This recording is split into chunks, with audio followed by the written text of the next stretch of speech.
I'm Jason Solomons at London's Sushi Samba, and this is What's on Vera.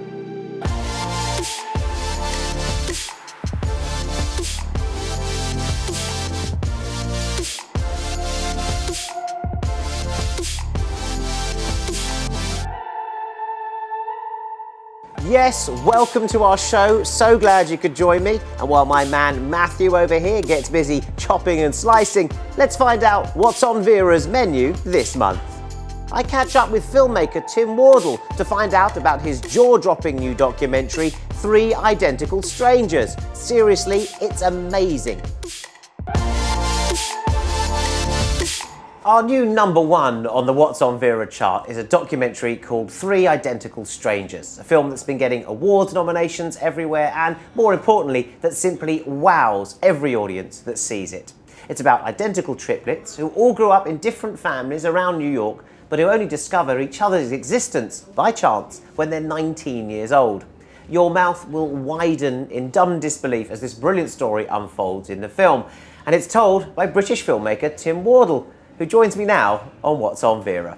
Welcome to the show, Tim. Thanks, Jason. Congratulations on a brilliant film. I mean, it's such an exciting story and it's such an unbelievable story. How did you keep calm while telling it? You have to kind of remain dispassionate and yet kind of go, and it's amazing, and it's amazing. I think it took so long to get the project off the ground. It took about 4 or 5 years, just convincing the brothers to take part and raising the money, that by the time I came to tell it, it was just kind of relief that we were actually doing it. But I think, you know, it's interesting in documentary people say, you know, you have a duty of care to the contributors, which is absolutely true. In this, the first project I've worked on where I felt I had a duty of care to the story, to kind of tell it as best I could and just not mess it up.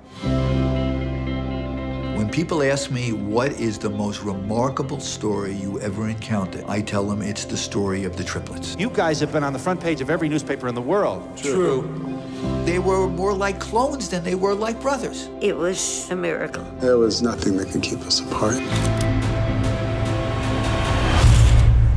That's when things kind of got funky.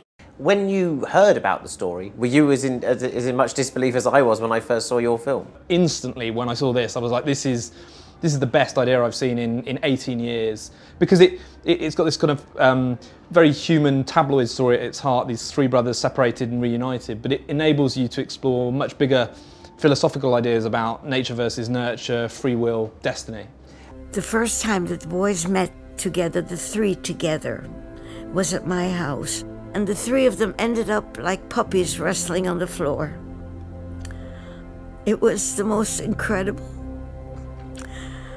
It was the most incredible thing. They belonged to each other. They knew each other. There was no formal introduction. I mean, when you meet somebody for the first time, you don't end up rolling around on the floor with them. How did you, gain their trust to go back and revisit this story? Because that's what's different, isn't it? You've come back with the perspective of, say, 20 years added on. Yeah, it was just a very slow process. When you see the story and you see the full extent of what they've been through, you understand why they find it really hard to trust people.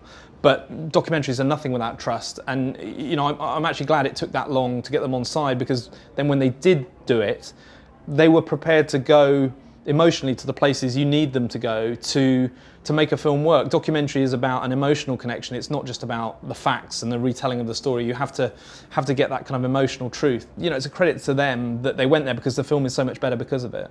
I think it was Eddie who said right at the beginning, I don't know if this will turn out to be great or terrible. So there was always a question mark, a big question mark about where the story eventually was going. We didn't realize from then on just how much things were going to change.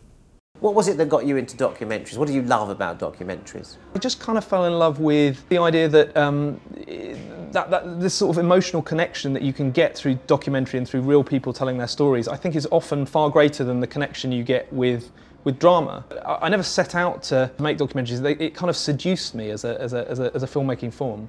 What's your favourite documentary? I'd say my favourite doc is probably, and it's not just one film, but the 7 Up series by Michael Apted, because I think that what that shows is time can be such a great antagonist in documentary storytelling, and anyone's life becomes fascinating if seen over a long enough period. In fact, your film reminded me somewhat of 7 Up, because it revisits people at different stages of their lives, and it's about their characters as they grow. You're the first person to make that comparison, and you're right. Hearing you say it, I think you're right. It's weird, the unconscious things that play through in your filmmaking, but yeah, I think, you know, having 60 years this story spans, it gives you such a scale, and as I say, you know, ordinary lives become fascinating when stretched out. What was the first film you ever saw? First film I saw was The Jungle Book. My grandparents took me to see it, and I still remember the songs. What's your favourite song from The Jungle Book? I have a soft spot for the Beatles' "We're Your Friends" a cappella Vulture song. Yeah, Bare Necessities. Oh well, Bare Necessities, but that's like the Bohemian Rhapsody. You can't go for that. Everyone chooses that. What do you do after a film is as successful as your film? I mean, I think the success of the film has been beyond anyone's wildest expectations. We just sort of snuck into Sundance. We were kind of under the radar, and then suddenly, you know, Darren Aronofsky came to see the film and tweeted about it at Sundance, and then it's just been crazy since then. It's been wild, and I think that all of us who made the film, it's all our first feature pretty much, and we're just, every day we're like, I can't believe this is happening still. It's probably going to take about 5 years to process. Well, now you're on What's on Vera, and you're our #1 movie of the month. Congratulations on 3 Identical Strangers. Lovely to have you on the show. Thanks, Jason. Great to be here.